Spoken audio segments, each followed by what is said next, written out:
नमस्कार दोस्तों, वंदे मातरम। हिजबुल्लाह के प्रमुख हसन नसरल्लाह को हाल ही में इजरायल में मार गिराया गया है। नसरल्लाह की मौत हिजबुल्लाह के लिए घातक वार साबित हुई है। इजरायल लगातार अपने दुश्मनों का खात्मा करता जा रहा है। इस बीच लेबनान के विदेश मंत्री अब्दुल्ला अबू हबीब ने बड़ा दावा पेश किया है। दोस्तों, आगे बढ़ने से पहले वीडियो को लाइक कीजिए और प्लीज चैनल को सब्सक्राइब कीजिए। हबीब ने दावा किया कि हिजबुल्लाह के प्रमुख हसन नसरल्लाह ने अपनी मृत्यु से पहले इजरायल के प्रधानमंत्री बेंजामिन नेतन्याहू के साथ युद्ध विराम पर सहमति जताई थी। इस घटना ने पूरे क्षेत्र में खलबली मचा दी है। आपको बता दें, इजरायली डिफेंस फोर्सेस ने बेरूत के दक्षिण उपनगरीय इलाके दही में हिजबुल्लाह हेडक्वार्टर पर बड़ा हमला किया था, जिसमें हसन नसरल्लाह की मृत्यु हो गई थी।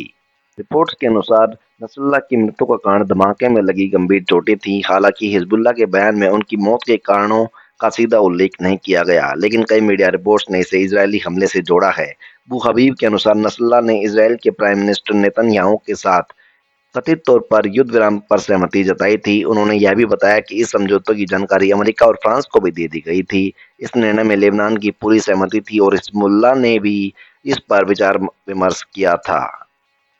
हालांकि 25 सितंबर को संयुक्त राष्ट्र महासभा के दौरान अमेरिका, फ्रांस और अन्य सहयोगी देशों ने 21 दिवसीय युद्ध विराम की योजना बनाई थी, लेकिन एक दिन बाद नेतन्याहू ने इस युद्ध विराम समझौते को खारिज कर दिया और इजरायली सेना को लड़ाई जारी रखने का आदेश दिया। नसरल्लाह को ईरान के सर्वोच्च नेता अयातुल्लाह अली खमेनी ने हमले में कुछ दिन पहले ही देश छोड़ने की सलाह दी थी।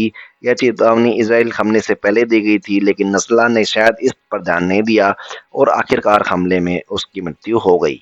इजरायल द्वारा किए गए हमलों के बीच लेबनान के कार्यवाहक प्राइम मिनिस्टर नजीब मिकाती ने भी युद्ध विराम की मांग की है। उन्होंने कहा, इजरायली हमलों के कारण लगभग 1.2 मिलियन लोग लेबनान में विस्थापित हो चुके हैं। मिकाती ने अमेरिकी टास्क फोर्स ऑन लेबनान द्वारा आयोजित एक ऑनलाइन ब्रीफिंग में कहा, हमें अब और खून खराबा नहीं चाहिए, हमें और विनाश नहीं चाहिए। उन्होंने कहा कि युद्ध विराम की तत्काल आवश्यकता है। दोस्तों, हसन नसरल्लाह की मृत्यु के बाद ऐसे बहुत सारे कयास